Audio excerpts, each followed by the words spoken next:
Donc voilà, nous allons commencer. Donc j'ai le plaisir d'animer cet atelier TDO avec des intervenants de plusieurs pays, la France, le Canada et la Suisse. Donc nous avons pris un peu de retard parce que les ateliers précédents avaient pris un peu de retard.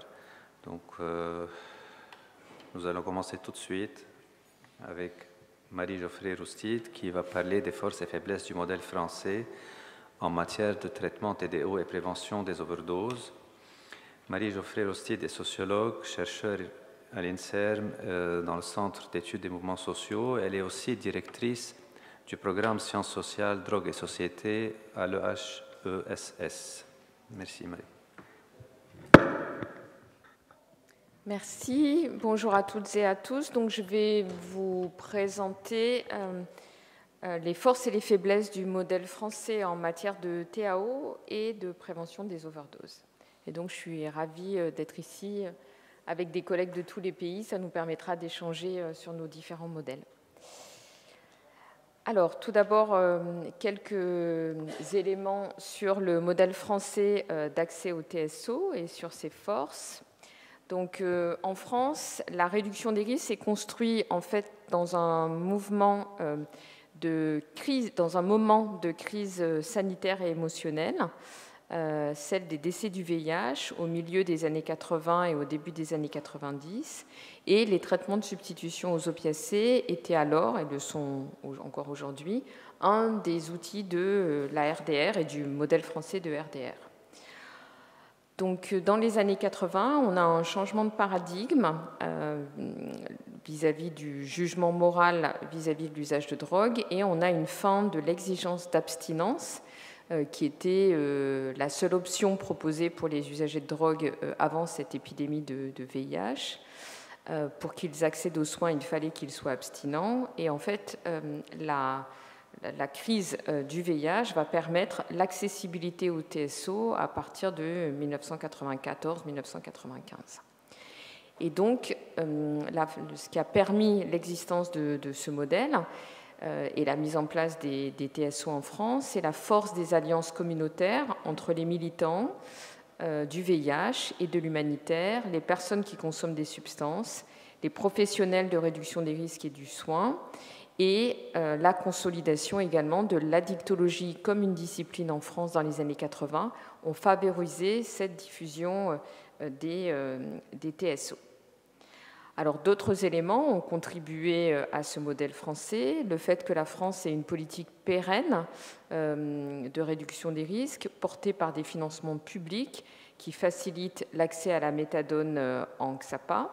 Le fait qu'on ait un modèle de médecine générale en ville qui favorise l'accès au TSO et en particulier à la buprenorphine, ce qui est vraiment une originalité française. Et le succès des TAO en France est tel qu'aujourd'hui, on estime qu'il y a environ 70% des personnes qui ont un usage problématique d'opioïdes qui seraient sous médicaments de substitution aux opiacés, d'après les dernières données de l'EUDA et de l'OFDT, données qui sont confirmées par la dernière enquête Coquelicot que nous avons réalisée en 2023.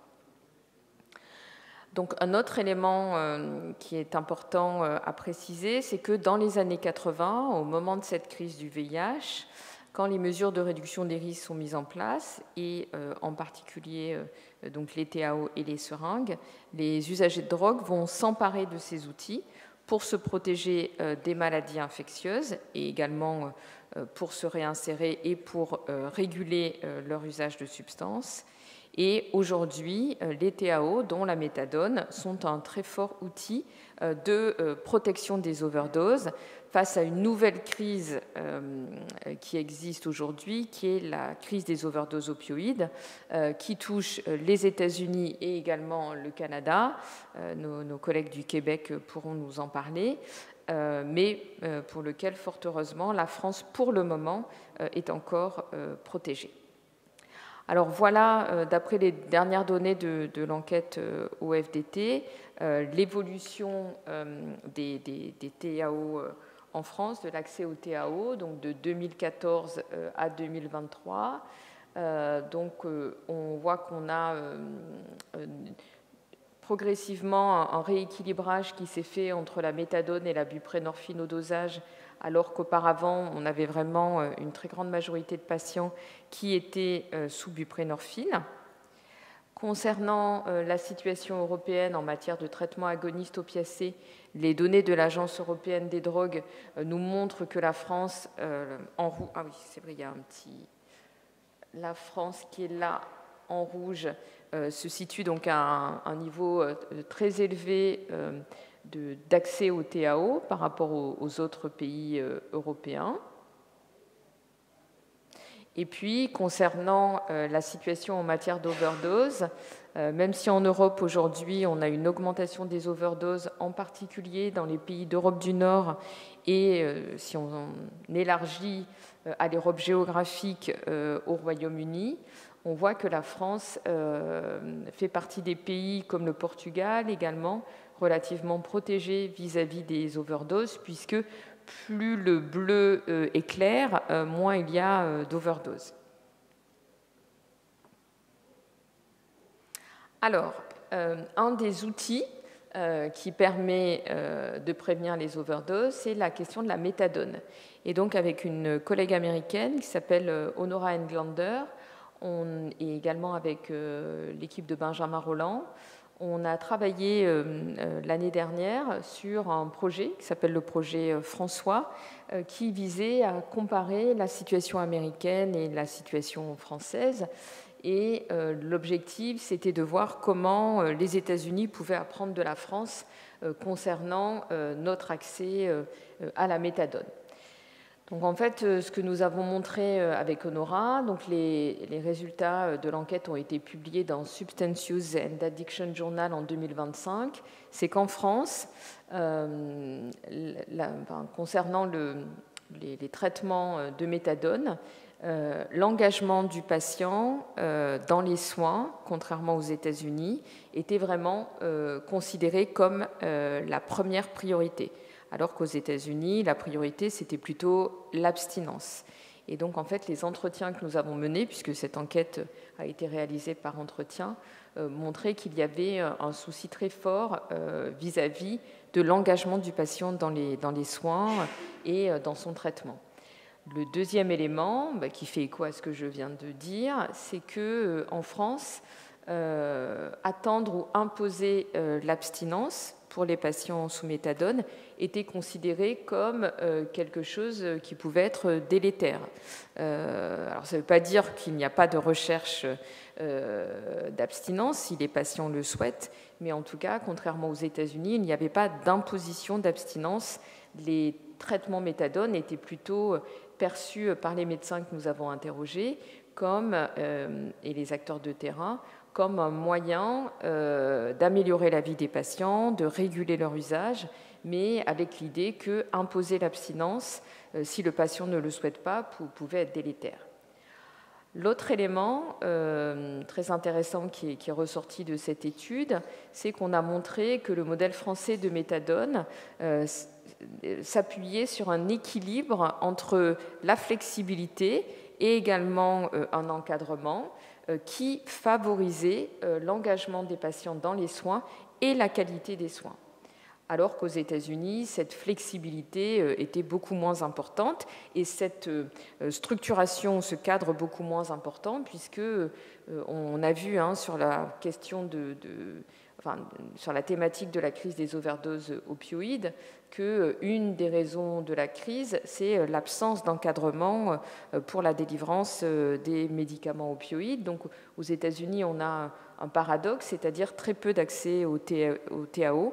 Un quart des patients qui en auraient besoin ont accès au TAO aux États-Unis versus 75% en France d'après les dernières données de l'enquête Coquelicot. Et donc, ils ont une flexibilité et un accès à la méthadone et au TAO en général qui est beaucoup plus faible. Mais par contre, pour d'autres médicaments opioïdes, là, il n'y a pas d'encadrement, ce qui a favorisé la crise des overdoses opioïdes. Et donc, en France, on a donc un bon équilibre entre la flexibilité et l'encadrement. Donc, la flexibilité, elle permet aux cliniciens de répondre de manière adéquate au contexte spécifique des individus et à leur environnement du risque, et les structures qui sont proposées, enfin l'encadrement qui est proposé par exemple également par le contrôle strict des substances par l'Agence nationale de sécurité du médicament, mais également par des associations de médecins, des réseaux, peut offrir du support aux personnes qui sont sous TAO. Et ce support ne se réduit pas, comme ce qu'on voit aux États-Unis, à de la punition ou à du contrôle. Donc on est plutôt dans une forme d'alliance thérapeutique autour de la méthadone en France, entre le patient et le médecin. Alors le modèle français de TDO, il a également un certain nombre de faiblesses et il est fragilisé aujourd'hui et confronté à un certain nombre de risques. Donc d'un point de vue historique, je vous ai parlé tout à l'heure donc, de la crise du VIH. Il faut rappeler qui a permis la mise en place des politiques de réduction des risques en France et qui a permis d'améliorer l'accessibilité au TAO. Donc, cette mise en place, elle s'est faite dans un contexte très violent de débats, avec des conflits de valeurs et de positions entre les professionnels qui étaient partisans du référentiel précédent, psychothérapie, psychanalyse et sevrage imposé, versus les partisans de la réduction des risques. Et en fait, ces débats violents ont laissé des traces. Et d'ailleurs, on le voit aujourd'hui dans les débats politiques qui s'opposent à la réduction des risques. C'est toujours la question du sevrage qui ressort, c'est-à-dire toujours de dire, mais en fait, la réduction des risques est contre le sevrage et ne permet pas aux usagers de se sevrer, alors qu'aujourd'hui, on est dans des approches beaucoup plus combinées de réduction des risques où la question du sevrage est prise en compte, mais à condition qu'elle vienne de la volonté du patient. On a également le poids de l'interdit moral lié à la prohibition, qui en France est un frein pour implanter une vision de santé publique et impliquer les personnes qui consomment des substances dans les soins. On a également pu avoir dans les années 80-90 des réticences vis-à-vis des TDO qui étaient perçus comme un outil de contrôle social des usagers et comme une forme de biomédicalisation de l'usage de drogue. Donc certains psychanalystes à l'époque s'étaient opposés et continuent à s'opposer aux mesures de réduction des risques en considérant que c'est un outil de contrôle social des usagers. Et puis on avait des réticences également des TDO à l'époque qui considéraient que les TDO étaient perçus comme un maintien dans l'usage de drogue avec la figure du médecin dealer. Donc on entend beaucoup moins parler de cette figure du médecin dealer qui était très présente dans les débats dans les années 80, mais le fait que les mesures de réduction des risques dont le TDO soient perçues comme un maintien dans l'usage, c'est une rhétorique qu'on entend malheureusement aujourd'hui encore, alors pas dans le champ médical, mais dans le champ politique. Alors ce qu'on voit également, c'est que les TDO donc, sont extrêmement importants, mais parfois ils sont considérés en France uniquement comme des outils techniques biomédicaux et en fait on les déconnecte d'une vision politique de la réduction des risques qui impliquerait de lutter contre la stigmatisation des usagers de drogue. Et on voit qu'on a aujourd'hui, on l'a montré dans nos travaux, dans un rapport que nous avons fait pour Médecins du Monde en 2025, qu'il y a une persistance de la stigmatisation des personnes qui consomment des drogues en France, dans la société, en politique et dans les médias, mais également dans le champ de la prise en charge, et que la prohibition et la morale fragilisent notre modèle de soins français. Alors, dans la dernière enquête Coquelicot, nous avons mis en évidence que ces discours prohibitionnistes et moralistes, même s'ils sont beaucoup moins présents que dans les années 80-90, tentent à favoriser des refus de prescription et de prescription de TDO en médecine générale, puisqu'on a un usager sur 4 qui déclare avoir eu un refus de prescription de TDO en médecine générale et un usager sur 5 qui déclare avoir eu un refus de délivrance de TDO en pharmacie malgré la présence d'une ordonnance. Alors, un autre élément qui est un signe également peut-être de fragilisation, c'est la baisse en fait de la proportion de patients sous TDO aujourd'hui, d'après les données de l'Agence européenne des drogues. Les données 2023 ont montré en fait qu'il y avait 70% des patients en France qui étaient sous TDO. Et quand on regarde 10 ans auparavant, les données de l'Agence européenne montraient que ce taux était de 84%. Donc, on peut s'interroger sur cette baisse. Alors, est-ce que c'est lié au fait qu'on a une augmentation des consommateurs de stimulants pour lesquels les TAO ne sont pas obligatoirement une bonne indication, même si la plupart d'entre eux sont polyconsommateurs, ou est-ce que cette baisse, elle est aussi le reflet de ce que nous avons vu, nous, dans l'enquête Coquelicot, c'est-à-dire une discrimination dans les soins et une augmentation des refus de prescription et ensuite de délivrance de TDO. Alors maintenant, je vais passer à la partie qualitative de ma présentation qui qui s'appuie sur le rapport que nous avons fait pour Médecins du Monde et qui montre que même si, voilà, par rapport aux États-Unis, nous avons un modèle d'accès au TDO qui est meilleur que le modèle américain. On a également des faiblesses en France, avec en particulier des inégalités territoriales et des délais d'attente dans l'accès au TDO.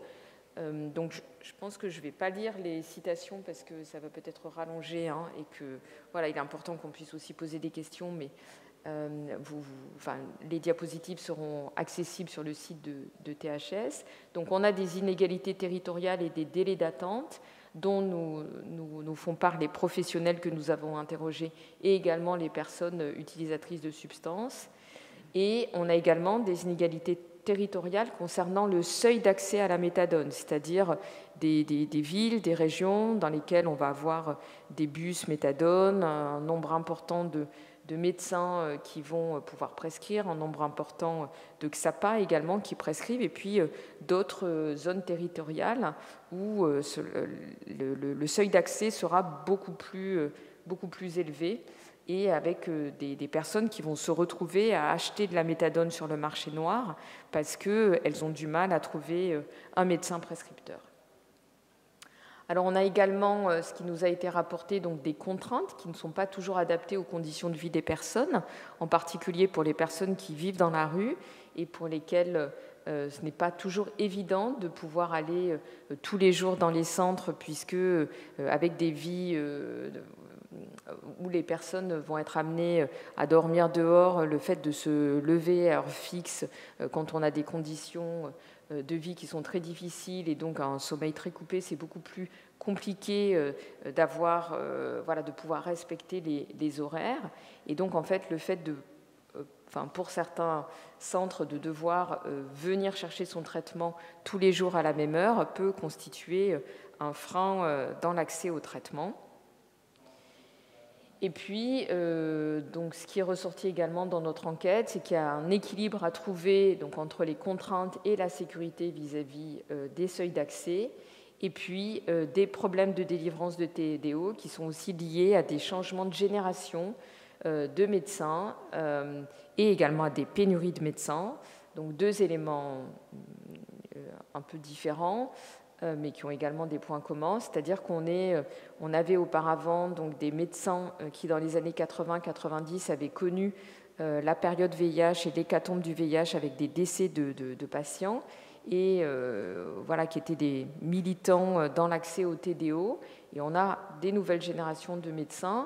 Alors, certains sont tout à fait engagés dans la réduction des risques, mais cette nouvelle génération de médecins n'a pas connu cette crise du VIH et donc peut être moins sensibilisée à la question de la réduction des risques. Donc ça, c'est le premier élément qui explique les problèmes de délivrance.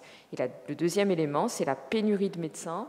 Et donc, vous avez parfois des médecins en fait, qui se retrouvent à dire non parce qu'ils ont trop de patients. Et donc, quand on a une pénurie de médecins, on se retrouve avec des difficultés de délivrance là, qui ne sont pas simplement liées aux discriminations dont je vous ai parlé tout à l'heure, mais qui sont aussi liées à des conditions d'exercice difficiles. Alors, en conclusion, donc on peut dire que la France reste perçue comme un modèle international positif en matière d'accès au TDO, un modèle inconditionnel en principe. Ce succès du modèle français il réside dans différentes modalités d'accès, en SAPA en médecine générale et, comme je le disais, également dans certaines villes par le biais de bus, bas seuil.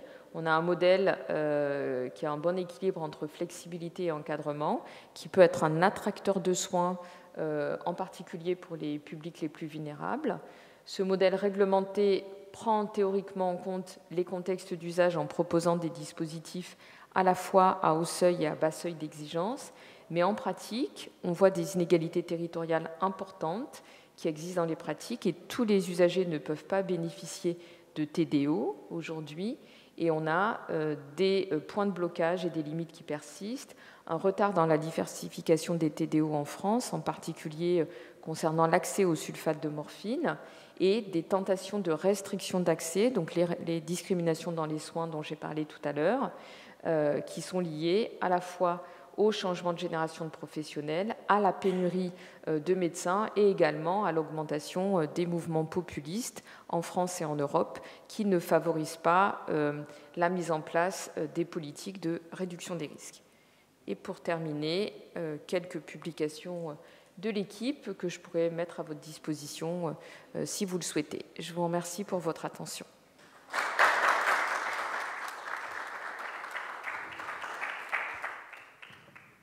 Merci Marie. Est-ce qu'il y a des commentaires, des questions dans la salle? Dominique, oui.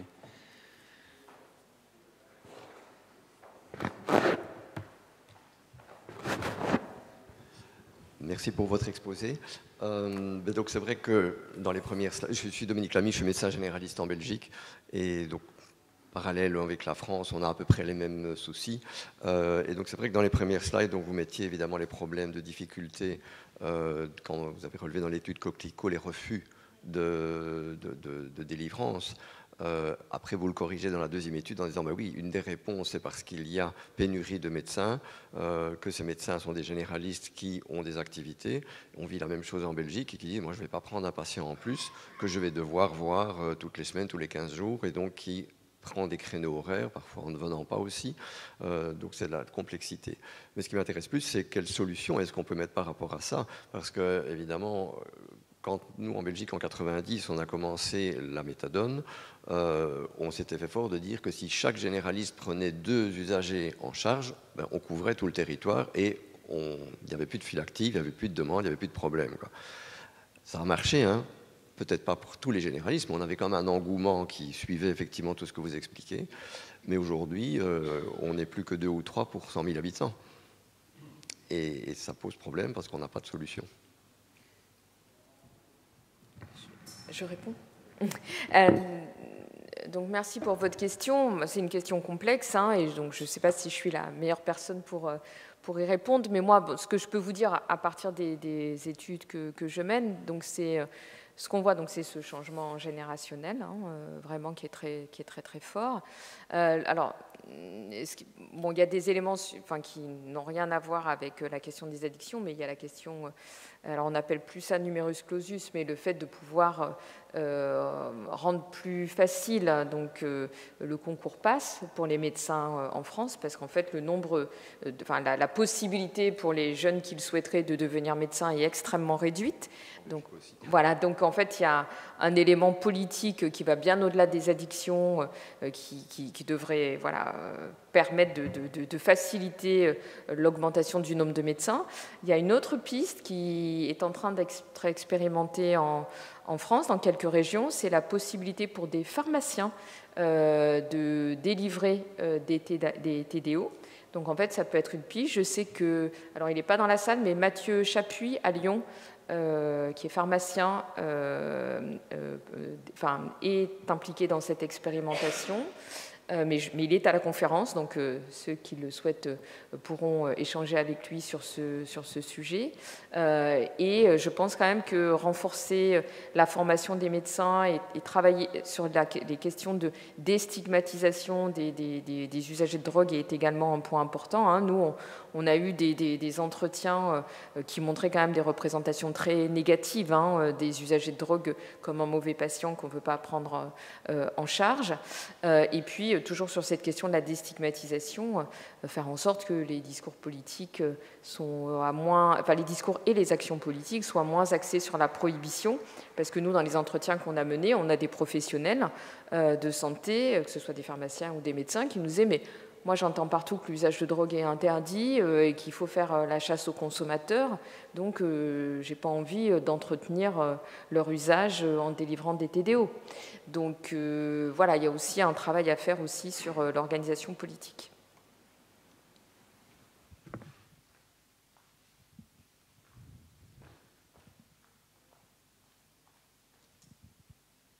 Bonjour, Xavier Acklin, médecin généraliste en ville à Paris et exerçant également en XAPA à Paris. Donc, merci beaucoup Marie pour cette présentation et notamment pour avoir évoqué effectivement la particularité française qui a reposé au début des TSO sur un grand nombre de médecins généralistes qui étaient effectivement impliqués dans la prescription de TSO et notamment du Subutex, de la buprenorphine au dosage. Donc, c'était les pionniers de la substitution à l'époque qui ont permis effectivement un fort engagement en ville et un large accès au TSO. Malheureusement, aujourd'hui, ces pionniers, pour une bonne part, ont pris leur retraite ou sont sur le point de le faire. Et donc, il y a vraiment un enjeu majeur de renouvellement des prescripteurs qui se posent en ville et qui n'est pas simple parce que les jeunes, a priori, ils n'ont pas forcément d'a priori contre la substitution. Mais le problème, c'est qu'il faut pouvoir les former, parce que souvent, durant leurs études, ils ne reçoivent aucune information. Et donc, je crois que l'enjeu pour les XAPA, y compris qui ont des gros problèmes de recrutement et des problèmes d'effectifs médicaux, c'est vraiment de pouvoir aller à la rencontre des internes, des étudiants, de les faire venir en stage en XAPA. Nous, on l'a fait, par exemple, à Émergence. Il y a un interne qui est venu, ça a bien pris, il s'est intéressé à la dicto, puis finalement, on a pu l'embaucher. Il faut vraiment qu'il y ait ce phénomène, cette rencontre qui puisse s'opérer dans tous les XAPA, parce que sinon, y compris, il y a des XAPA qui vont fermer, il n'y aura plus de médecins, et puis les médecins généralistes en ville, ça va être compliqué. Alors je crois que, y compris les généralistes, les nouveaux généralistes qui s'installent dans les MSP, enfin les maisons de santé pluridisciplinaires, je pense que s'il y a un contact avec les XAPA, on peut comme ça les rassurer sur la prescription, donner des conseils, parce que c'est quand même un enjeu qu'on puisse avoir des prescripteurs en ville, sinon on ne pourra plus non plus assurer le relais du XAPA vers la ville. Et puis sur la stigmatisation, c'est clair qu'il faut continuer à combattre, parce que c'est pas normal qu'un pharmacien sur 5 refuse la délivrance de TAO, même avec une ordonnance. Et on sait que c'est toujours très compliqué de trouver des pharmaciens pour assurer la délivrance. Par exemple, nous, dans le 13e, il y a des pharmaciens qui veulent bien délivrer le Subutex, mais pas la méthadone. Donc on a un réseau qu'il faut sans arrêt renouveler. Donc c'est vrai que ça se fait dans l'indifférence générale, mais la stigmatisation continue d'avancer, quoi. Juste un petit commentaire, je ne serai pas longue. Merci Xavier, ce que tu dis est très important et je pense que la stigmatisation, elle est parfois simplement liée... alors il y a différentes raisons à la stigmatisation, mais pour certains, je ne parle pas des politiques, mais pour les médecins, elle est souvent liée à une méconnaissance en fait. Et donc... voilà, il y a des peurs, et donc il n'y a pas de volonté d'instrumentalisation politique dans ce cas-là. Et c'est pour ça que ce dont tu parles est extrêmement important, c'est-à-dire aller à la rencontre des internes pour leur présenter votre métier, les équipes qui sont très engagées également. Voilà, le contact avec les patients, c'est extrêmement important pour lutter contre la désinformation qui est présente en permanence dans les médias.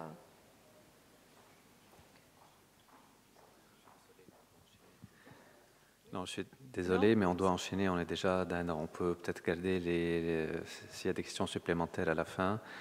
Donc nous allons enchaîner avec Marianne Bouvrette, médecin résidente en santé publique et médecine préventive de l'Université de Sherbrooke au Québec qui va parler de la caractérisation des individus, des contextes et de l'utilisation des services de santé précédant les décès par surdose accidentelle en Montérégie. Merci, Maria.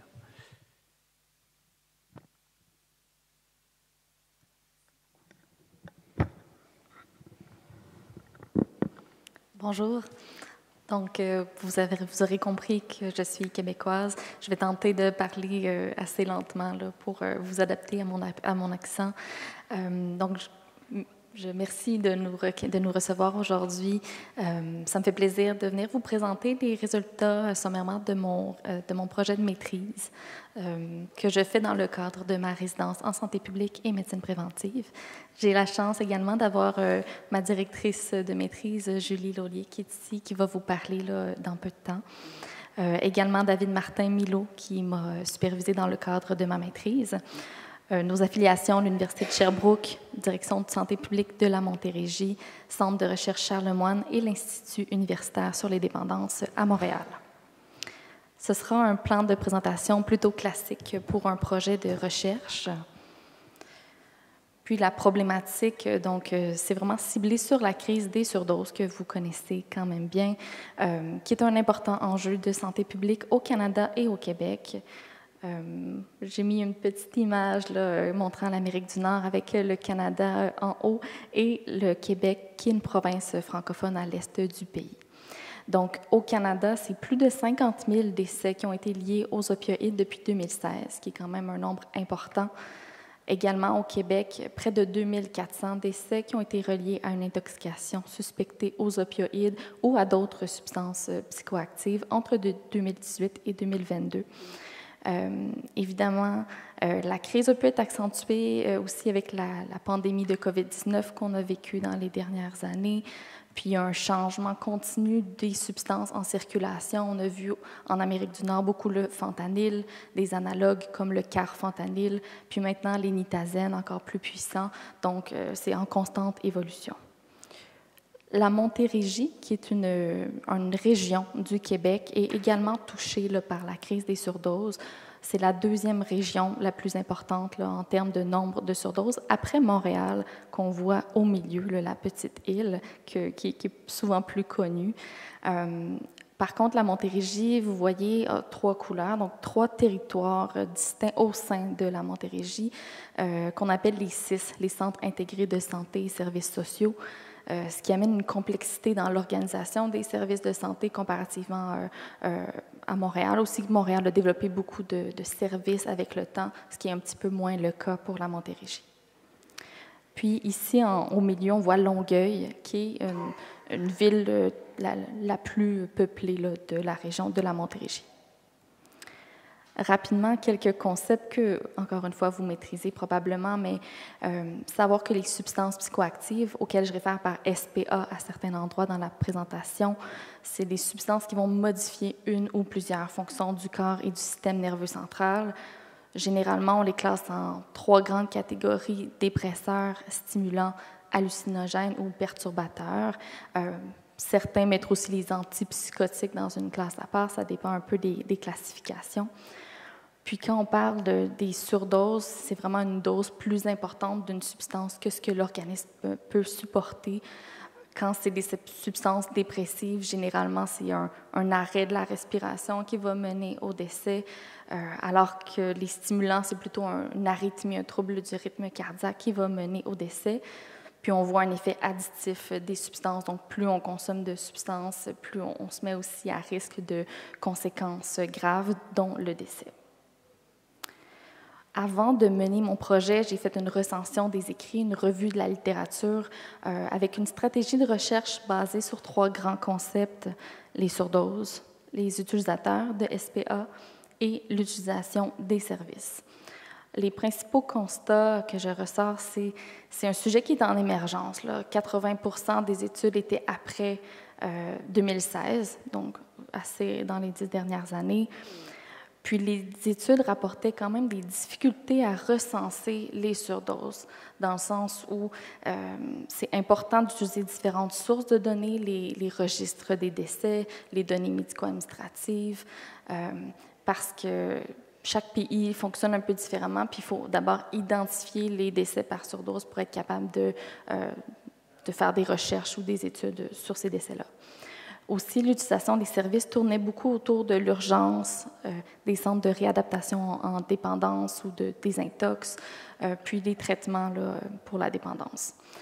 Certaines personnes aussi n'utilisent pas les services, sont désaffiliées, donc c'est difficile d'évaluer leur utilisation des services quand ils n'utilisent pas les services. Par ailleurs, la validité externe était souvent limitée. 60% des études que j'ai retenues étaient de l'Europe du Nord, puis 40% des États-Unis, donc 0% au Canada, ce qui rendait ça un petit peu plus difficile pour la comparaison de nos données. Sachant que chaque territoire, chaque pays a une circulation puis un contexte différent là, pour l'utilisation des substances. Donc, ça m'a amené à faire une recherche dans la littérature grise, des mémoires, des documents gouvernementaux au niveau du Canada et du Québec. J'ai pu découvrir l'étude de parents et collaborateurs avec cette recherche-là, qui est une étude d'analyse de contenu des rapports de coroner pour l'ensemble du Québec en 2017 sur les surdoses accidentelles. Donc, ça m'a donné une bonne base de comparaison là, pour nos données. Également, il n'y avait pas de cadre conceptuel pertinent dans les études que j'ai retenues. Puis on cherchait un peu à avoir un modèle ou quelque chose d'explicatif en lien avec le phénomène. Donc, j'ai fait encore une fois une recherche plus approfondie de recherche de cadres conceptuels. J'ai pu trouver des cadres conceptuels en lien avec les facteurs de risque de surdose, qui étaient le cadre de Joudré et collaborateurs et de Grella et collaborateurs. Donc ici, on voit différentes boîtes avec différents facteurs de risque pour les surdoses. Ça concernait les personnes ayant été incarcérées ou ayant eu des démêlés avec la justice, mais ça peut s'appliquer là, à d'autres contextes. Puis ce qui est intéressant, ce que j'ai mis en vert ici, c'est un peu les facteurs en lien avec l'utilisation des services de santé. C'est un des facteurs de risque et ce n'est pas toujours celui qui est le plus étudié. Donc, on trouvait ça intéressant d'aller approfondir ce facteur de risque-là. Puis, somme toute, les écrits consultés m'ont permis quand même de mieux définir la problématique, mieux connaître les caractéristiques des personnes consommatrices de substances psychoactives et les contextes précédant leur décès par surdose, mais aussi de comprendre comment l'utilisation des soins et des services par les personnes consommatrices de substances psychoactives avant ou après une surdose a été étudiée dans d'autres études dans d'autres pays, puis d'identifier les variables d'intérêt pour notre étude. Ça nous a mené à identifier deux objectifs principaux. Donc, d'abord, préciser les caractéristiques des victimes des substances associées et du contexte des décès par surdose en Montérégie, puis de décrire l'utilisation des services sociaux et de santé précédant les décès par surdose en Montérégie. Donc, je vais vous présenter brièvement la méthodologie qu'on a utilisée. C'était un devis descriptif rétrospectif en deux parties subséquentes. Donc, une première partie portant sur les résumés des rapports de coroner, puis une deuxième partie sur les dossiers médicaux.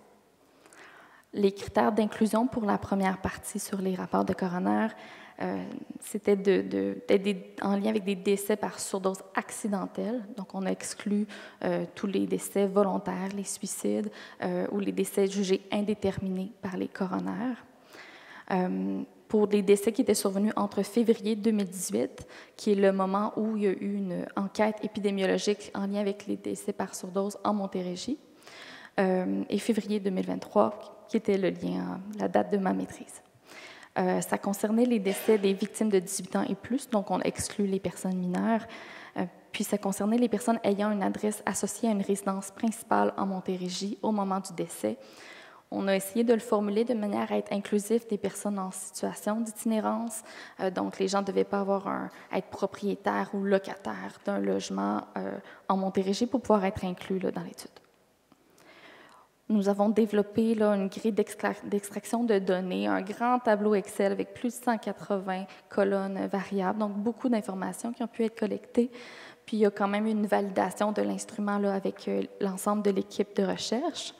Puis les statistiques ont été principalement descriptives, mais on s'est laissé l'espace aussi avec des boîtes autres où pour pouvoir mettre du texte puis avoir une précision supplémentaire des données, puis pouvoir aller chercher peut-être des analyses par thématique là, lorsque c'était pertinent.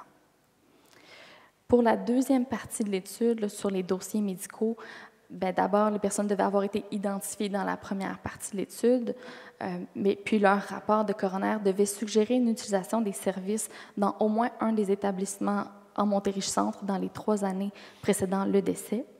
Donc, 2 hôpitaux ont été identifiés en Montérégie-Centre, qui est le territoire qui était au milieu. On se rappelle qu'il y en avait 3. Puis, également, quelques données qui ont été collectées au Centre de réadaptation en dépendance de la Montérégie, qu'on appelle le CRDM. En fait, pour savoir est-ce que les gens avaient été suivis par le Centre de réadaptation en dépendance ou non avant leur décès.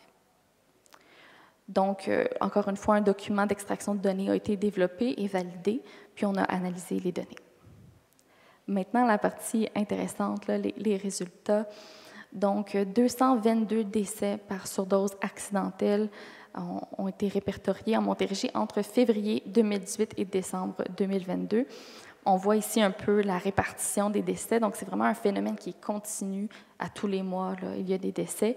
Puis, vers la fin, il peut y avoir un certain manque de données, sachant que les rapports de coroner prennent 11-12 mois en moyenne avant d'être disponibles.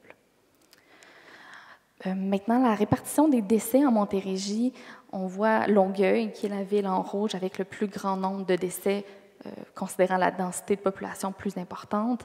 Mais ce qui est intéressant, c'est qu'on a mesuré les taux de décès par surdose pour la population moyenne sur 5 ans par 1000 habitants, nous permettant de voir que le taux pour la Montérégie était de 0,20, pour Longueuil 0,34, donc supérieur. Puis là, les chiffres que je vous présente, c'est toutes les municipalités, les communautés pour lesquelles les valeurs étaient significativement plus élevées que l'ensemble de la Montérégie. Donc, Sorel, Tracy, Salaberry de Valleyfield, qui sont également des villes où le taux était plus élevé. Puis, de manière intéressante, les communautés autochtones de Kahnawake et Akwesasne. Donc, on voyait vraiment une particularité ici. Autrement, c'est vraiment les hommes qui étaient davantage concernés par les décès par surdose, 73 %, ce qui était assez concordant là, avec ce qu'on voit dans les études québécoises canadiennes. Donc, près de 70-75 % d'hommes en général.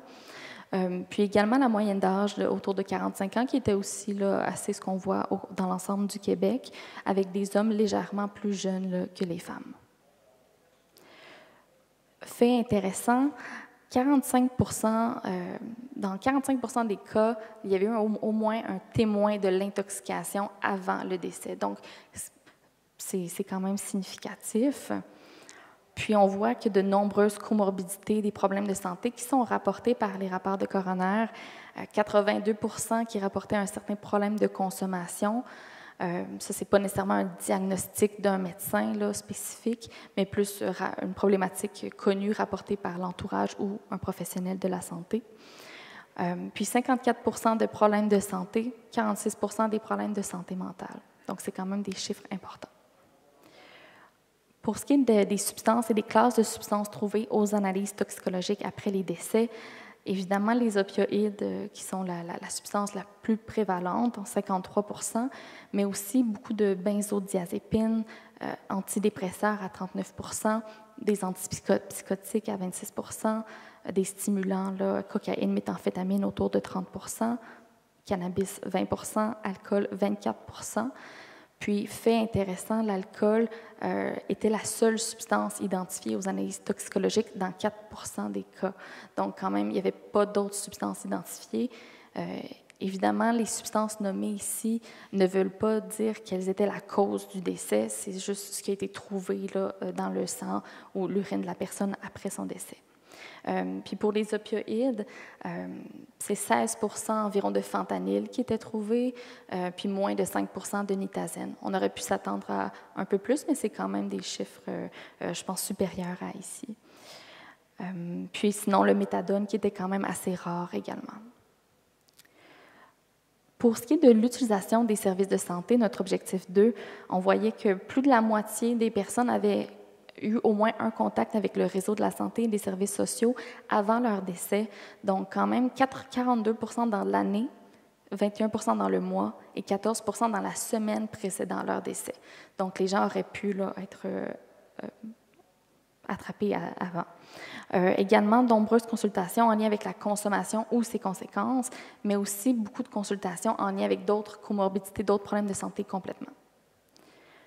Puis ici, je vous présentais rapidement que certains profils d'utilisation des services semblaient se dégager après l'étude des dossiers médicaux. Donc, il y a certains profils, dont celui de précarité, qui est inspiré des travaux de Léonie Archambault, dans lesquels on voit que les gens qui ont certaines caractéristiques vont avoir une utilisation différente des services. Donc, par exemple, dans le profil précarité, les gens qui ont des dépendances de longue date au premier plan, qui ont des troubles psychologiques ou physiques vraiment légers ou induits par les substances, vont avoir souvent peu ou pas de contact avec le système, mais quand ils consultent, c'est vraiment en lien direct avec la consommation ou les complications. Donc, ils vont être plus en contact avec le centre de réadaptation en dépendance, moins suivis par des médecins de famille. Puis ici, je vous ai mis 2 autres profils physiques et psychiatriques. Dans le trouble physique, c'est vraiment des gens qui ont des comorbidités physiques importantes et qui consultent pour ces troubles physiques-là. Donc, ils vont être plus souvent avoir eu un contact récent avec le système de santé. Un peu la même chose pour le profil trouble psychiatrique, qui ont souvent des troubles psychotiques sévères, puis qui vont consulter pour leurs troubles psychiatriques et être hospitalisés beaucoup, et avoir également une médication là, en lien avec leurs troubles, puis avoir consulté récemment. Donc, tout ça nous amène quand même à avoir plusieurs pistes de discussion et recommandations. D'abord, on se rappelle, les surdoses, c'est un phénomène qui est complexe, multifactoriel et en évolution constante. Les caractéristiques des personnes nous amènent à voir qu'il y a des taux supérieurs de surdose dans certaines municipalités ou communautés, notamment les communautés autochtones dans notre cas, ce qui pourrait amener à des actions ciblées en lien avec ces communautés-là. Puis, au niveau des substances, c'est vraiment un phénomène de polyintoxication. 93 substances différentes avaient été identifiées dans les analyses toxicologiques, ce qui est quand même important. Puis, en moyenne, 4,5 substances par analyse toxicologique. Donc, ce n'est pas seulement une substance qui va mener au décès. Puis, les substances détectées, c'est vraiment les opioïdes, mais il faut également faire attention aux médicaments, dont les médicaments prescrits. On parle des benzos, antidépresseurs qui peuvent ou ne pas être prescrits. Puis, également à l'alcool, comme je le mentionnais. Pour les contextes, beaucoup de proches témoins avaient été témoins de l'intoxication avant le décès, donc ce qui représente des possibilités d'intervention. On dit que les gens devraient être plus en mesure de reconnaître les signes et symptômes de surdose, être capables d'intervenir rapidement, appeler les secours, avoir de la naloxone, qui est l'antidote pour les opioïdes, être en mesure de donner la naloxone, puis de faire des manœuvres de réanimation efficaces. Pour l'utilisation des services, en fait, beaucoup de consultations pour les comorbidités psychiatriques et physiques, ce qui représente des opportunités là, pour attraper les gens à risque de surdose en dehors du traitement des dépendances. Puis, il y a des possibilités d'intervenir à différents niveaux, comme je mentionnais, selon le profil d'utilisation du système. Puis, l'élément important pour nous, c'était de clarifier le rôle de la psychiatrie dans la question de la consommation de substances psychoactives et de surdose, parce que la psychiatrie est souvent en silo, travaille séparément des services de dépendance. Donc, on pense qu'il devrait y avoir un meilleur arrimage entre les deux. Évidemment, plusieurs forces et limites au projet. Rapidement, je dirais que c'est un projet qui était novateur avec 2 parties, puis avec une bonne triangulation, plusieurs sources de données utilisées. Puis la limite la plus importante, c'est que le fait que les rapports de coroner sont faits dans un but autre que la recherche. C'est des données donc, qui ne sont pas toujours systématiques. Chaque coroner a des rédactions différentes, donc les données ne sont pas toujours retrouvées dans tous les rapports. Voilà, puis le fait qu'on a collecté les dossiers médicaux dans seulement un des 3 sous-territoires de la Montérégie. Donc, voilà, on a pu être en mesure de faire des recommandations spécifiques pour le bureau du coroner, pour la direction de santé publique, puis pour les services concernés médicaux et psychosociaux. Donc, ça amenait vraiment un levier pratique concret pour amener des changements. puis également une diffusion des connaissances à différentes échelles avec un mémoire, article, différentes conférences. Somme toute, l'étude a permis de mieux comprendre, à l'aide des rapports de coroner et des dossiers médicaux, les caractéristiques, les substances, les contextes et l'utilisation des services de santé en lien avec les personnes décédées par surdose accidentelle, le tout pour alimenter des recommandations pour prévenir les surdoses en Montérégie et ailleurs. Je remercie toutes les gens qui ont participé de près et de loin à cette étude-là. Puis j'ai mis mes références.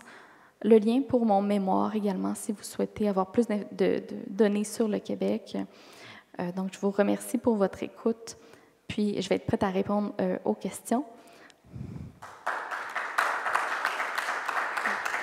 Merci. Merci, Marianne. Oui. Bonjour, merci beaucoup Marianne pour la présentation. Moi, je suis addictologue aux États-Unis et du coup, j'ai une question concernant l'étude.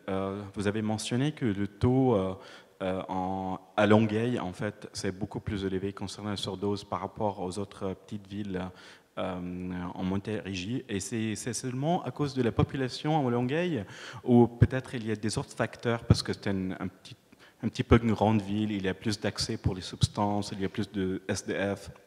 Je me demande. Et une autre petite question, vous avez mentionné aussi que le taux aussi est un peu plus élevé à Kahnawake dans les communautés autochtones. Et dans ce cas, est-ce que c'est à cause, vous avez mentionné qu'il y a des comorbidités psychiatriques et physiques, mais plutôt dans cette communauté, c'est plutôt psychiatrique ou physique ou les deux? Merci. Oui, merci beaucoup pour la question. Donc, en fait, pour Longueuil, en effet, c'est là qu'il y a vraiment le plus grand nombre de décès considérant la densité de population. C'est sûr qu'on pourrait s'attendre à avoir plus de gens qui vont être dans la rue en situation d'itinérance, etc. Par contre, il faut savoir qu'en Montérégie, 90% des décès par surdose surviennent dans des domiciles privés. Donc, c'est vraiment les gens décèdent dans des maisons, des logements, et dans 90% du temps, c'est dans leur domicile. Donc, le phénomène d'itinérance n'est pas si fréquent, ou du moins pas très bien défini. Puis d'ailleurs, ça, c'était une des recommandations pour les coroners, de mieux le spécifier dans leurs données pour qu'on soit en mesure de comprendre ce phénomène-là, qui est moins bien compris en Montérégie comparativement à Montréal. Par contre, le taux de décès par surdose était quand même moins important à Longueuil que dans les autres villes et communautés que j'ai mentionnées ici, ce qui était quand même surprenant, sachant que, encore une fois, le plus grand nombre de décès est à Longueuil. Pour les communautés autochtones, on n'a pas tout le détail des facteurs qui mènent spécifiquement au décès par surdose dans cette étude-ci, mais de manière générale, on sait que les communautés autochtones ont davantage de comorbidités physiques et psychiatriques, donc généralement, c'est les deux. Puis ici, on avait exclu tout ce qui est les surdoses volontaires, les suicides, donc possiblement qu'il y aurait eu aussi des décès, un nombre de décès relativement important par rapport à la densité de la population dans ces communautés-là, mais on n'a pas le détail ici. Donc, j'espère que ça répond à la question. Merci beaucoup. Puis, autre élément que j'ai oublié de mentionner, il va y avoir un article à apparaître dans la revue Drogue, Santé et Société. Donc, je vous invite à aller consulter cette revue-là, qui est une revue francophone sur la dépendance, qui est en libre accès. Donc, vous pouvez aller voir leur page web, puis il y a plein d'articles qui pourraient être intéressants pour vos projets à vous. Merci. Mais vous venez d'en reparler. Justement, je voulais savoir pourquoi vous aviez exclu les overdoses suicidaires volontaires de votre étude. Oui, bien, c'est une très, très bonne question. Au départ, on avait prévu les inclure. Par contre, dans le temps restreint pour la réalisation de ma maîtrise, il y a eu des limites de faisabilité pour pouvoir faire l'ensemble des décès, parce qu'il y en avait 340 décès au total, dont lesquels on a retenu 222 surdoses accidentelles. Puis ce qui a justifié aussi cette action-là, c'est le fait que c'est des problématiques quand même distinctes qui ont des enjeux différents puis des pistes de solutions un peu différentes. Donc, on a choisi de se concentrer sur les surdoses accidentelles. C'est ça, comme les leviers sont différents. Mais ça aurait été tout à fait intéressant et pertinent de le faire. Peut-être que ça pourrait être repris par d'autres étudiants dans un deuxième temps. Vous pouvez remettre votre slide avec le QR code. Avec lequel? Oui.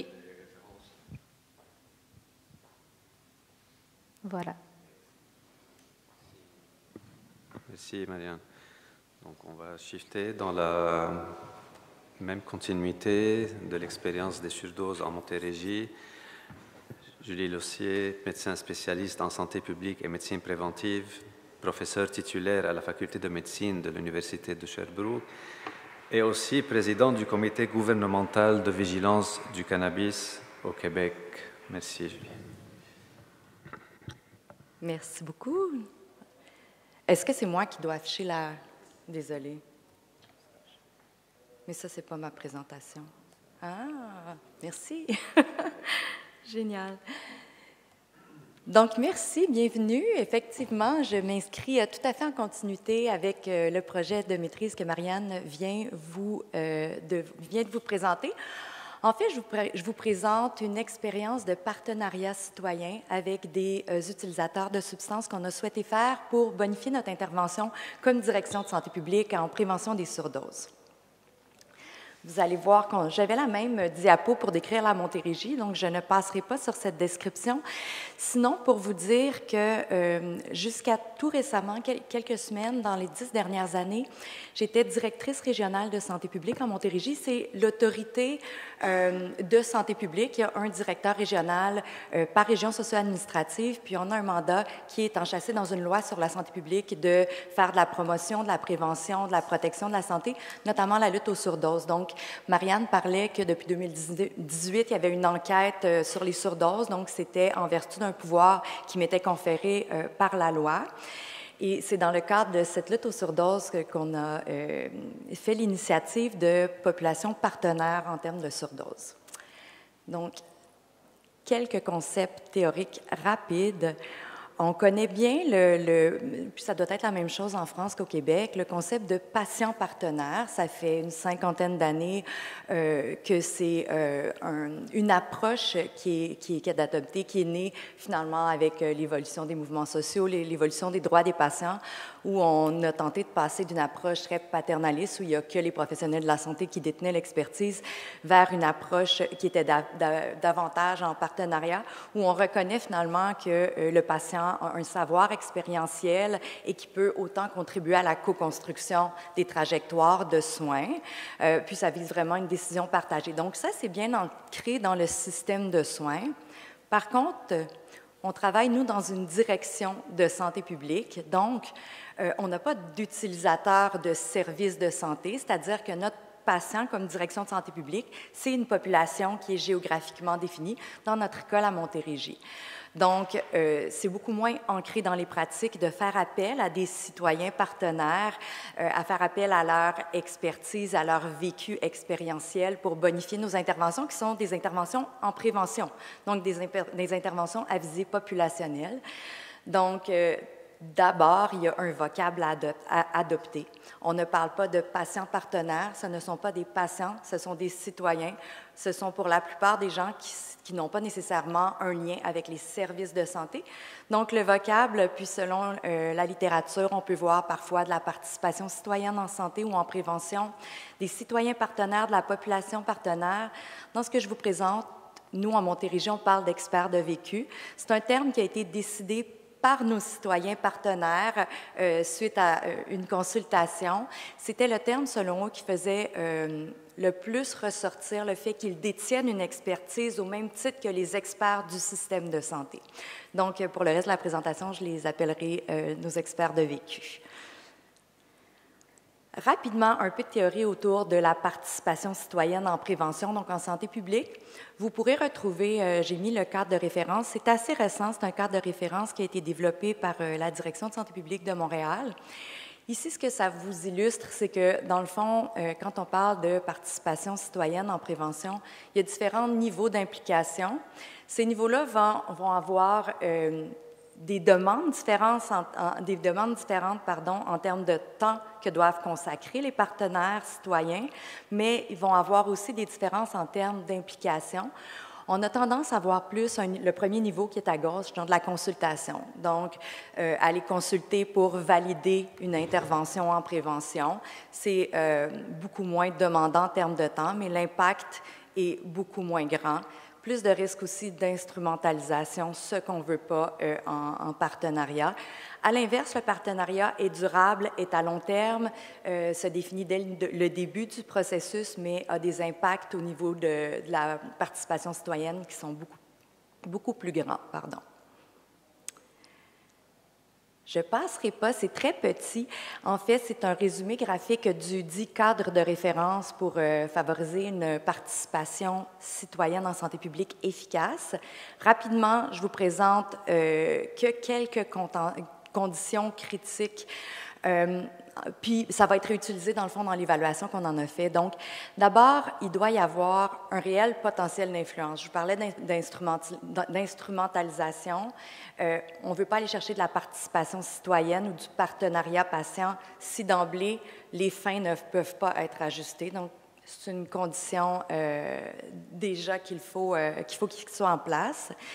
Il faut aussi avoir des ressources suffisantes, ressources humaines, ressources financières, et je vais y revenir. Dans les fondements d'une participation efficace, je vous laisserai le regarder, mais grosso modo, celle que je voulais te faire ressortir, le langage doit être simple, doit être non stigmatisant. Il doit avoir une formation adéquate des gens qui vont accompagner la population partenaire. Donc, ce qu'on a vécu avec nos experts en lien avec les surdoses en Montérégie, d'abord, il y avait un souhait d'impliquer davantage de manière large les citoyens, mais comme l'a mentionné Marianne, on était en enquête épidémiologique, en situation de surdose depuis 2018. Cette réflexion-là s'est faite autour de 2020. On voyait qu'il y avait une augmentation à ce moment-là des surdoses, puis aussi un certain plafonnement de l'efficacité de certaines de nos mesures de réduction des risques, notamment la distribution de l'analoxone, ce qui fait qu'on a souhaité créer des groupes d'experts de vécu en lien avec les surdoses pour non seulement maximiser l'impact de nos productions, nos interventions, nos outils pour qu'ils soient mieux adaptés à leur réalité, leur vécu, mais aussi qu'ils puissent nous conseiller sur quelles sont les meilleures méthodes pour rejoindre la population à risque de surdose qui est souvent désaffiliée du système de santé. On a fait un recrutement d'experts de vécu via des organismes de travail de rue, donc des organismes communautaires. Dans nos critères d'inclusion, pour faire partie des experts de vécu, donc, ils devaient être utilisateurs de SPA, puis on parle de gens qui avaient des troubles d'usage de substances, être affiliés à un organisme de travail de rue, parce que, bon, c'était via ces organismes-là que se faisait toute l'organisation des rencontres, puis avoir une observance thérapeutique à la médication psychiatrique et une capacité d'autorégulation émotionnelle. En fait, ces critères d'inclusion-là étaient surtout pour s'assurer de rencontrer à peu près le seul critère d'exclusion des experts de vécu qui était d'avoir de l'agressivité, de la violence ou des menaces. Bon, on a exclu les consommateurs uniquement d'alcool, de tabac ou de cannabis. On parle ici de lutte à la crise des surdoses d'opioïdes ou les gens qui consommaient uniquement des médicaments sous ordonnance, qui n'étaient pas tout à fait le même type de population. Donc, ce n'est pas inintéressant, mais on souhaitait quand même avoir une certaine homogénéité. Donc, on a créé en 2021 2 groupes d'experts de vécu, de 4 personnes par groupe d'experts. Un groupe qui était, bon, c'est tous des personnes qui souffrent d'un trouble d'usage de substances, un groupe qui était mixte, puis un groupe qui était des personnes avec un TUS, mais qui étaient également des femmes, en fait, travailleuses du sexe. Chaque groupe d'experts de vécu fait l'objet d'un accompagnement par une intervenante pivot qui est de la direction de santé publique et également par un intervenant d'un organisme de travail de rue. Depuis 2021, il y a des rencontres de ces groupes d'experts-là à chaque 3 mois, des rencontres de 2 heures. Donc, si vous vous rappelez des types de participation, on est vraiment ici dans un partenariat. Depuis plus de 4 ans, ça fonctionne en continu et c'est très stable. On a eu, je crois, qu'un membre qui a été remplacé au fil du temps pour différentes raisons, mais sinon, il y a de la stabilité. Nos groupes d'experts sont pérennes dans le temps depuis 2021. C'est des rencontres qui se font dans les locaux des organismes de travail de rue et il y a une rémunération de 40 $, donc environ 30 €, pour chaque expert de vécu pour les rencontres. Quand on regarde les conditions de succès de la participation citoyenne ou même du patient du partenariat patient, la rémunération est souvent quelque chose qui est mentionné comme étant un élément important de reconnaissance de la participation. Reconnaissance que c'est un travail, si on veut, ou une tâche professionnelle qu'on leur demande à titre d'expert. Les sujets de les rencontres changent à chaque fois. Ça peut être des sujets qui sont amenés par les gens de la direction de santé publique. Donc, par exemple, le portrait des substances qui circulent. On suit les différentes substances. Donc, s'il y a des substances émergentes, ça peut être amené lors de cette rencontre. Ça peut être des topos faits par les experts de vécu de la réalité de la rue. Et même ce qu'on a vu au fur et à mesure des années, c'est que nos experts de vécu, avant les rencontres, à chaque 3 mois, vont auprès de leurs pairs recueillir des sujets dont ils souhaiteraient qu'ils soient discutés via leur chapeau d'experts de vécu. Il y a un protocole de fonctionnement pour les experts de vécu qui a été co-construit avec eux.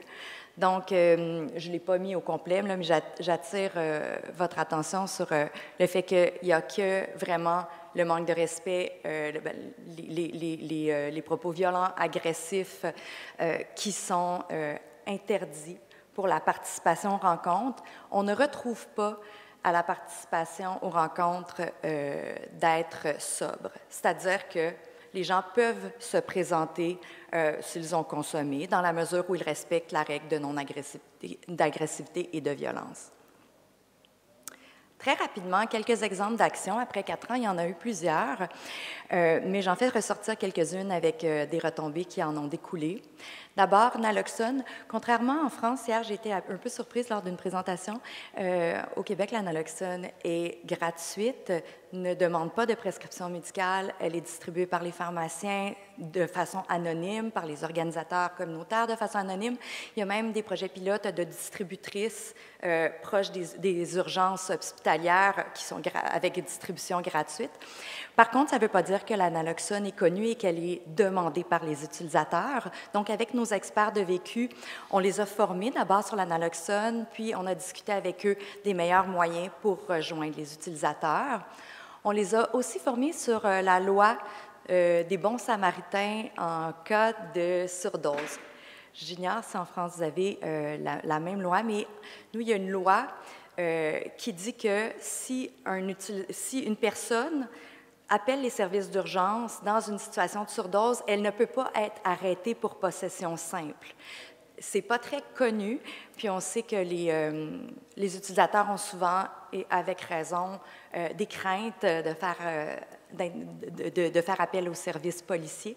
Donc, la loi des bons samaritains, on a travaillé avec nos experts de vécu, un outil. J'en ai déposé à l'avant, j'en ai déposé à l'arrière aussi, à créer une carte qu'ils ont créée eux-mêmes pour faire connaître la loi des bons samaritains à leurs pairs. Ils ont aussi, j'en ai pas apporté, mais créé une affiche. Les experts de vécu sont allés déposer des cartes et poser des affiches dans les lieux de consommation. Et ces affiches-là ont été reprises par les travailleurs communautaires, mais aussi par les services policiers qui les distribuent. Donc, la reconnaissance de leur travail pour les experts de vécu, d'avoir un outil qui est distribué par les policiers, ça a vraiment créé un lien avec les services policiers qui est intéressant. Nos experts de vécu ont été co-formateurs pour des intervenants en santé et pour des policiers, co-formateurs avec des intervenants communautaires pour travailler la déstigmatisation. Il y a d'ailleurs un des questionnaires sur les ITSS qui a été changé suite à ces formations-là parce que la manière d'aborder les facteurs de risque d'ITSS était stigmatisant dans nos services de dépistage ITSS à bas seuil. Donc vraiment des conclusions, des retombées concrètes. Très rapidement, 2 derniers projets en images. C'est des images de nos experts de vécu. Bien entendu, j'avais leur autorisation d'utiliser leurs photos. Non seulement leur autorisation, mais je dois vous dire qu'elles étaient très fières. Bon, j'ai des images de femmes seulement. Très fières de savoir que j'allais utiliser ces photos-là pour venir présenter en France. Donc, projet Nuit des sans-abri, c'est le nom du projet. En fait, c'est au Québec, on a un dénombrement annuel des personnes qui vivent en situation d'itinérance et c'est une opportunité pour tenir différents kiosques. Et on a 2 experts de vécu et une intervenante qui ont tenu un kiosque l'année passée à la Nuit des sans-abri pour faire connaître la loi sur les bons samaritains, distribuer les fameuses cartes, parler de naloxone, parler de surdose, remettre des outils dans ces cartes, déconstruire des fausses croyances aussi autour de la consommation. Ils ont eu beaucoup de visites de citoyens, donc ça a été une opportunité de contact avec des citoyens, contact avec des pairs aussi. Ils ont remis des trousses de naloxone, donc un premier projet. Deuxième projet qui est né de ce groupe-là, la brigade de ramassage de seringues. Donc, c'est aussi une vraie photo. Là, ils sont allés s'équiper avec des pinces de cuisine. C'est un projet qui est plus récent, qui date de cet été seulement. Donc, ça a émané d'une demande des services policiers qui ont été adressés à la direction de santé publique parce qu'ils remarquaient un nombre plus élevé qu'à l'habitude de seringues à la traîne. Donc, il y a eu d'abord un comité de pilotage qui a été créé par la Ville, qui comprenait des gens de la Ville, des policiers, mais aussi un expert cette fois-là, de vécu sur le comité de pilotage, donc avec la Ville pour créer l'intervention, puis une brigade de ramassage de 3 intervenants, pas intervenants, mais d'experts de vécu qui a été créée. Donc, non seulement pour procéder au ramassage, mais pour sensibiliser, former les acteurs municipaux et sensibiliser les personnes utilisatrices. Donc, il y a eu 6 heures de sortie au cours de l'été, une fois par semaine, plus de 150 seringues et autres matériels qui ont été ramassés. Ça a créé vraiment une dynamique intéressante entre les experts de vécu, qui sont des utilisateurs, et les services policiers. Donc, une fois par semaine, ils se regroupaient ensemble, ils déterminaient ensemble les lieux de ramassage pour la journée. Puis il y a vraiment eu une mobilisation. Dans le fond, ils se promenaient pour faire non seulement du ramassage, mais remettre aussi des bacs à des utilisateurs dans la rue ou dans les lieux de consommation, puis les former sur les conséquences des seringues à la traîne. Puis on a vu au fur et à mesure de l'été un espèce d'effet d'entraînement. Il y a des brigades satellites d'utilisateurs qui se sont formés par eux-mêmes. Puis parfois, notre brigade officielle arrivait le matin, puis il y avait déjà eu du ramassage par des utilisateurs qui remettaient les bacs. Bon, on l'a fait pour ce parc-là aujourd'hui. Donc, un effet d'entraînement, puis une multiplication de l'initiative dans d'autres villes qui se sont montrées intéressées. Donc, quelques mots, 3 petites diapos sur l'évaluation qu'on en a fait. Après quelques années, on a souhaité se pencher sur une certaine évaluation. Ça a été fait par 4 externes en médecine. On voulait regarder c'était quoi la satisfaction des experts de vécu, puis c'était quoi les retombées. Est-ce que ça se faisait selon les meilleures pratiques et quelles étaient les retombées? Donc, ça a été sous forme de groupe de discussion semi-dirigés. Globalement, en termes d'expérience, c'est une expérience qui est extrêmement appréciée. C'est beaucoup apprécié en raison de la qualité de la coordonnatrice des comités, qui est une experte de la direction de santé publique, mais qui a plus de 10 ans d'expérience d'intervention auprès de personnes qui souffrent de troubles d'usage de substances. Donc, vraiment, d'avoir une personne qui connaît la population cible, c'est extrêmement important. Ils ont apprécié la flexibilité, le soutien, le fait qu'elle a des questions concrètes. De manière concrète, on voit Audrey, c'est son nom, c'est celle qui mène ces groupes-là avec beaucoup de passion. Elle connaît la dynamique. Elle va fréquemment, avec le non-verbal, dire « bon, on a besoin d'une pause cigarette, c'est le moment ». Donc, c'est vraiment important d'avoir quelqu'un qui connaît la réalité du terrain. Ils se sentent reconnus, ils se sentent valorisés. Ils apprécient particulièrement les activités hors comité où ils vont pouvoir se positionner comme experts auprès de citoyens, auprès de services policiers. Donc, ça, c'est extrêmement apprécié. Quelques verbatims intéressants. Donc, Audrey nous fait sentir comme des citoyens. Ça peut sembler de la base, mais c'est très riche comme phrase. Bon, aussi, vous autres, vous sortez de l'école, vous avez appris ça dans les livres, moi, je l'ai vécu. Donc, la reconnaissance de leur expertise. En termes de fonctionnement, autant le langage, l'ambiance étaient jugés adéquats, sans jugement.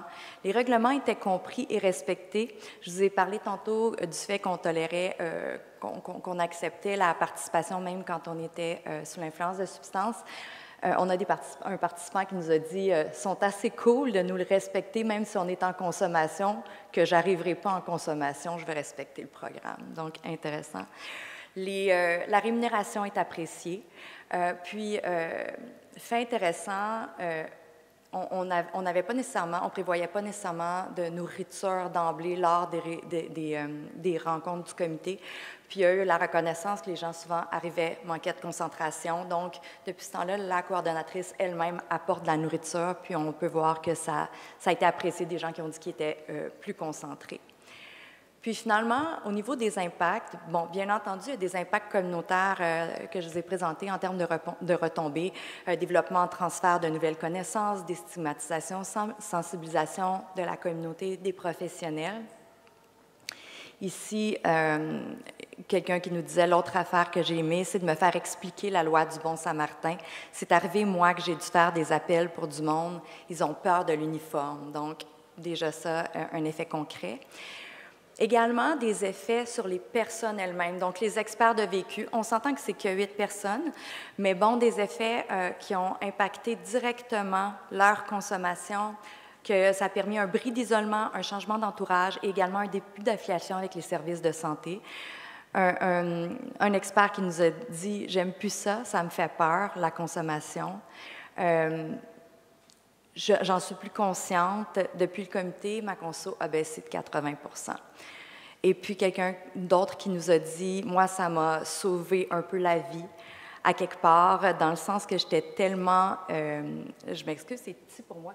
J'étais tellement isolée là, que là, je commence un petit peu, en venant ici, à m'ouvrir. Je ne suis pas encore prête pour être dans la société normale, mais bon. Donc, des impacts même au niveau des personnes. Donc, en conclusion, c'est une approche, l'approche de patient partenaire pour des interventions préventives qui est non seulement faisable, mais qui est bénéfique, non pour la communauté, pour les participants eux-mêmes, puis ça demande des conditions efficaces, un peu plus de préparation, mais ça vaut la peine. Donc, merci.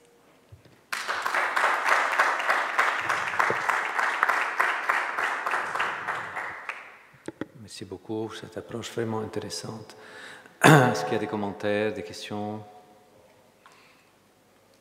Non. Merci beaucoup. Donc, on revient en Europe, en Suisse, et j'ai le plaisir d'introduire Olivier Simon, médecin, cadre et enseignant-chercheur à l'hôpital universitaire de Lausanne, ancien président du Collège roman de médecine de l'addiction et délégué pour l'association pour la co-organisation des colloques TDO. Olivier va parler des systèmes suisses d'autorisation préalable des TAO. Merci Olivier. On peut ouvrir.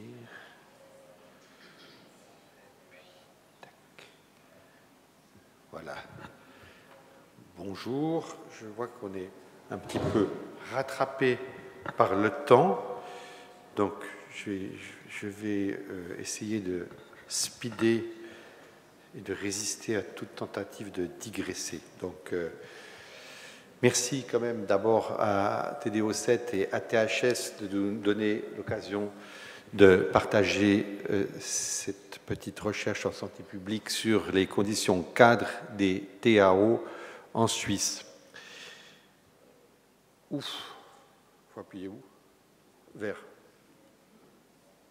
Non, ça ne marche pas. Mais je pense que si je fais ça, ça fonctionne. Donc, bon, la dia réglementaire sur l'absence de conflit d'intérêts. Je commencerai par un bref historique et un rappel des recommandations générales. Et puis ensuite, j'adopterai le déroulé standard, objectif, méthode, résultat, discussion. Donc, on dit que les TAO sont le gold standard en Suisse comme ailleurs en francophonie, et c'est plus trop contesté, quoique Madame Geoffrey nous a montré le contraire au début de la session. Et donc, mais ça n'a pas toujours été comme ça. Alors en Suisse, dès la fin des années 60, après les publications de Dahl et Nissander, on a eu un certain nombre de médecins privés qui ont courageusement pris l'initiative de prescrire la méthadone. Et ici, vous avez un procès-verbal de notre débat parlementaire de 1974 74, pardon, où il est dit littéralement que pour corriger cet abus, entendez par là la prescription de méthadone, les cantons, qui sont nos 26 micro-États qui composent notre fédération, ces cantons devraient, à partir de ce moment, soumettre cette prescription à une autorisation spéciale.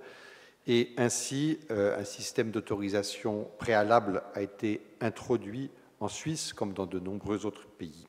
Et la pratique de prescrire la méthadone est restée marginalisée à quelques médecins militants, dont je dois dire aussi qu'un des plaisirs de venir ici à Biarritz, c'est qu'on a encore l'occasion de rencontrer quelques collègues de cette génération. Et puis donc hautement stigmatisés, dealers en blouse blanche, etc., et un refus des institutions.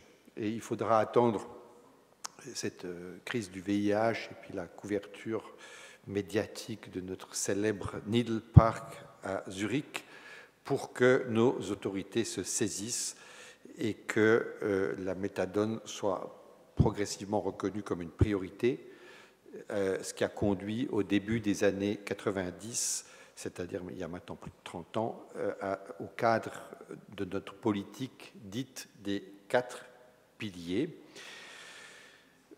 Donc, on a aujourd'hui à peu près 18 000 personnes en TAO, ce qui est un taux de couverture plutôt élevé par rapport aux dias qui nous ont été montrés tout à l'heure, de 75 à 80% du groupe cible, avec 60% de personnes suivies par des médecins privés, 30% dans des centres spécialisés et un peu moins de 10% qui sont traités dans l'un des 23 centres qui ont l'agrément pour prescrire l'héroïne pharmaceutique. Alors, la Suisse a largement soutenu un travail d'expertise qui a été mené entre 2014 et 2018 par une plateforme du groupe Pompidou, en collaboration avec des juristes et des administratifs de la santé. On a utilisé une méthode Delphi qui nous a permis d'identifier une soixantaine de recommandations, dont 4 recommandations clés: abolir les régimes d'autorisation spéciaux, supprimer les obstacles financiers, mettre en place un organisme national extra-parlementaire pour mouliner les données du monitoring et puis finalement promouvoir des terminologies appropriées. Quand on a fait ce travail, ça nous a obligés à sortir le nez du guidon et ça a été passablement confrontant parce qu'on a dû réaliser que, quand on est là, les experts, on a toujours plein de choses à dire, seulement finalement on n'était pas en mesure de savoir exactement ce qui se passait dans notre propre juridiction. Et c'est à ma collègue, la professeure Valérie Junot, de la faculté de droit à Lausanne, d'avoir obtenu, c'est le mérite d'avoir obtenu un financement de notre fonds national pour étudier dans tous les détails la mise en œuvre de notre législation sur les stupéfiants. Et je vous présente maintenant la partie de ce projet qui portait sur les TAO. Donc l'objectif, c'était d'étudier les différentes dispositions cantonales qui découlent de notre loi fédérale sur les stupéfiants concernant ce volet des TAO, avec une attention au type d'autorisation, au renouvellement, aux procédures et aux données collectées et aux exigences spécifiques qui sont imposées aux médecins.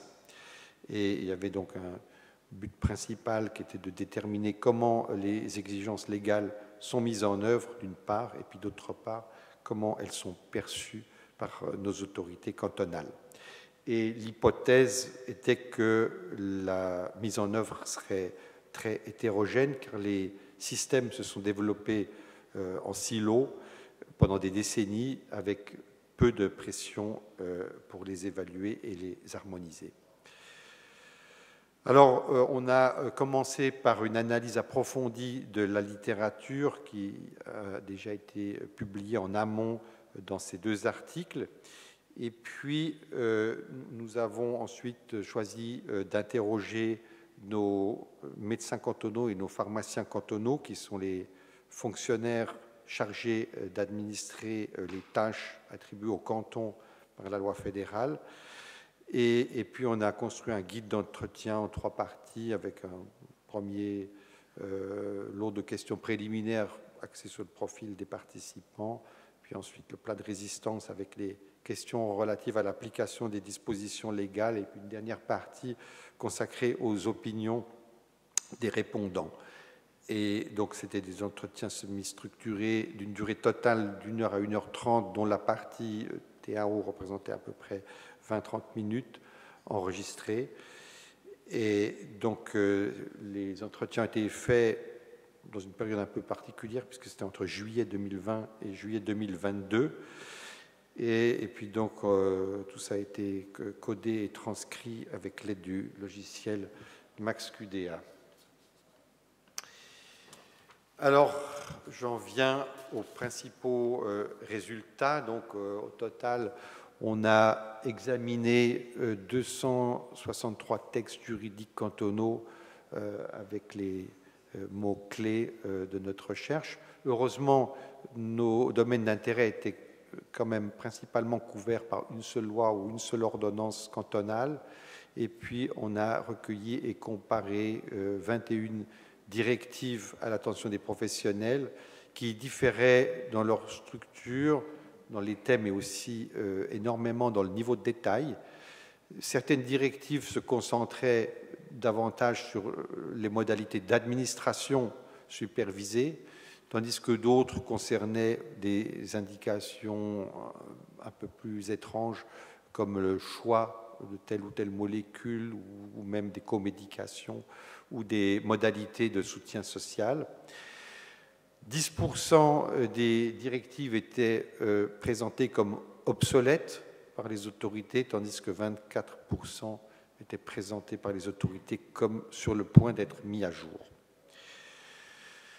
Le type d'autorisation, dans 84% des cantons, l'autorisation des TAO est spécifique à la personne traitée. Cependant, comme on est en Suisse, dans 3 cantons, à savoir Tessin, Zurich et Zug, l'autorisation est générale et délivrée, sinon une fois pour toutes, en tout cas pour une longue période, aux médecins sans aucune référence spécifique à une personne en traitement. Et puis, dans un canton, à savoir Fribourg, alors là c'est la totale, puisqu'il y a une double autorisation. Il faut d'abord solliciter une première licence pour être en droit de prendre des patients en TAO, et puis ensuite, on doit encore demander une autorisation supplémentaire pour chaque personne traitée. Le renouvellement des autorisations, alors là, il faut dire que la législation fédérale ne précise pas si l'autorisation cantonale doit rester en vigueur pendant une durée limitée, et d'après les juristes académiques, ce type de législation fédérale est censé être exhaustive, donc les cantons ne sont pas censés aller plus loin. Néanmoins, en fait, on a vu que la plupart des cantons accordent des autorisations pour une durée comprise entre 6 mois et plusieurs années, avec un canton, à nouveau le fédéralisme, qui délivre des autorisations illimitées. Et puis donc la procédure et puis la collecte des données, donc on a depuis 2014 une plateforme web appelée substitutiononline.ch, qui est un outil utilisé par un nombre croissant de cantons. Donc là, il faut dire que dans la législation fédérale, il est précisé que pour accorder l'autorisation TAO, l'autorité cantonale devrait simplement enregistrer un nom, un sexe, une adresse de la personne et une adresse du médecin. Donc, alors à nouveau, ça c'est la théorie, puisqu'en pratique, tous les cantons collectent des données socio-économiques et sanitaires beaucoup plus détaillées.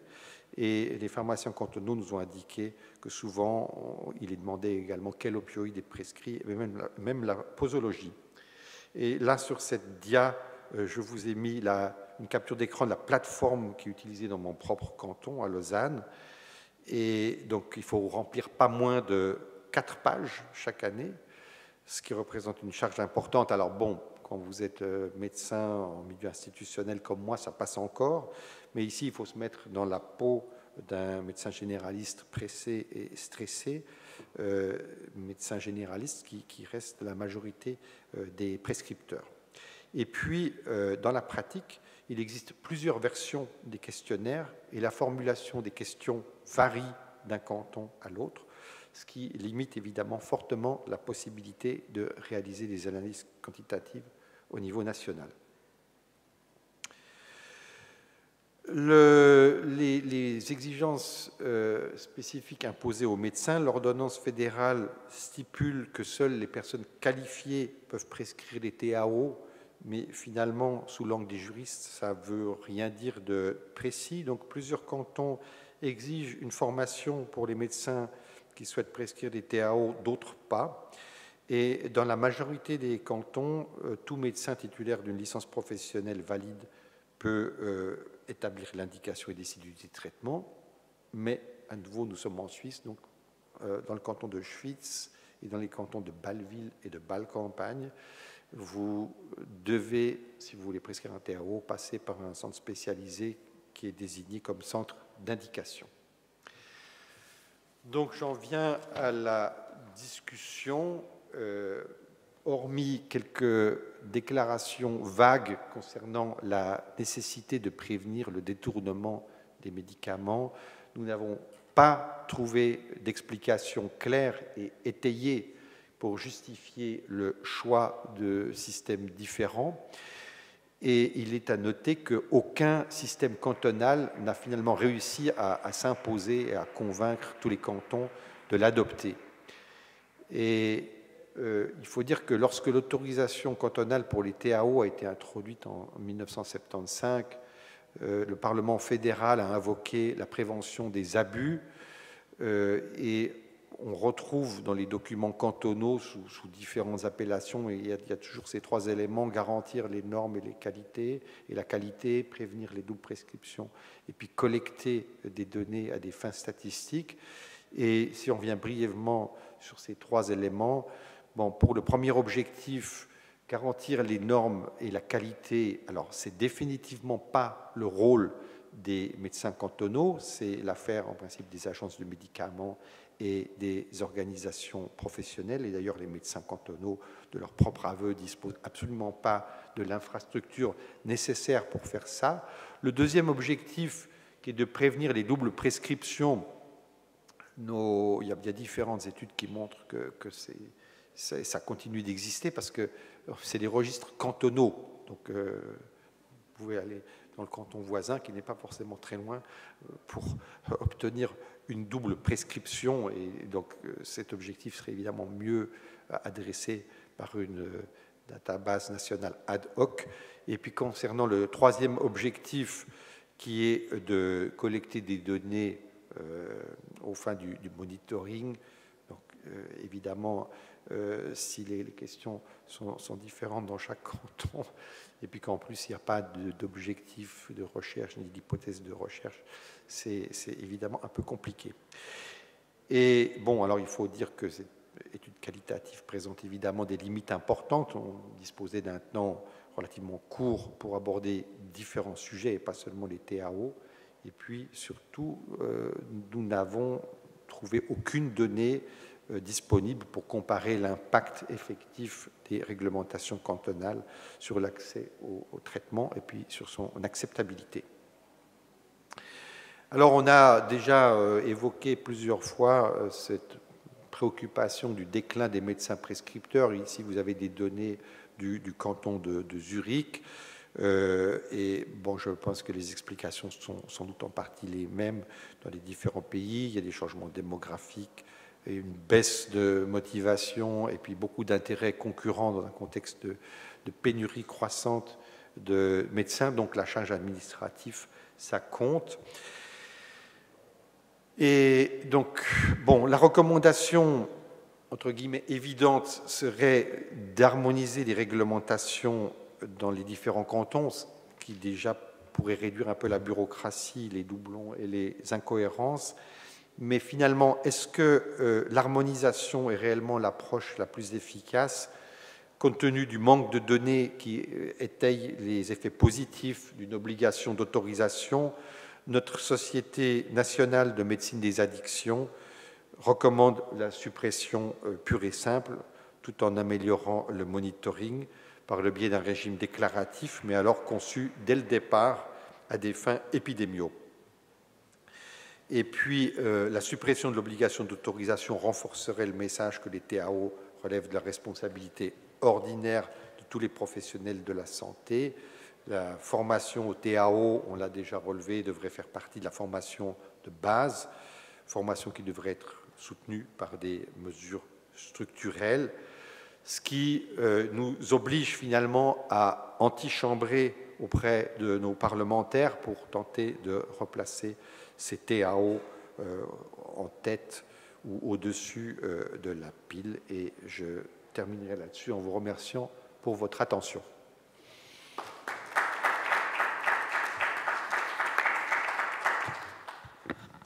Merci beaucoup, Olivier. Est-ce qu'il y a des commentaires, des questions? Oui, Dominique.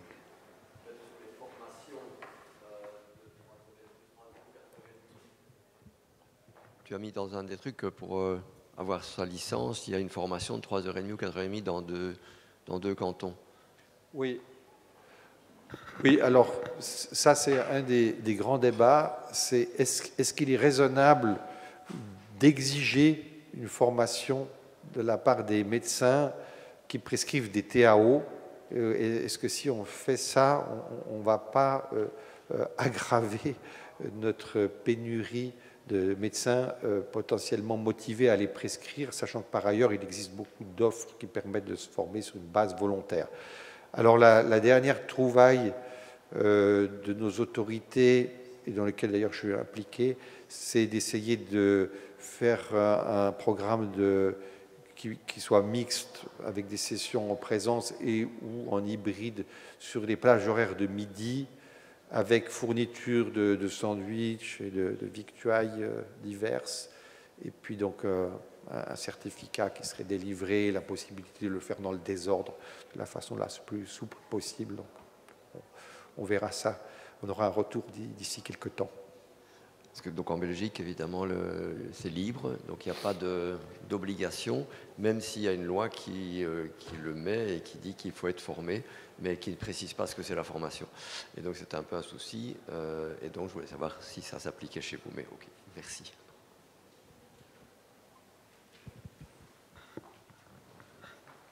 Voilà, donc merci aux participants, merci aux intervenants pour toutes ces présentations très riches, très intéressantes. Bon, je vous souhaite bon appétit, c'est le déjeuner, et bonne continuation. Merci.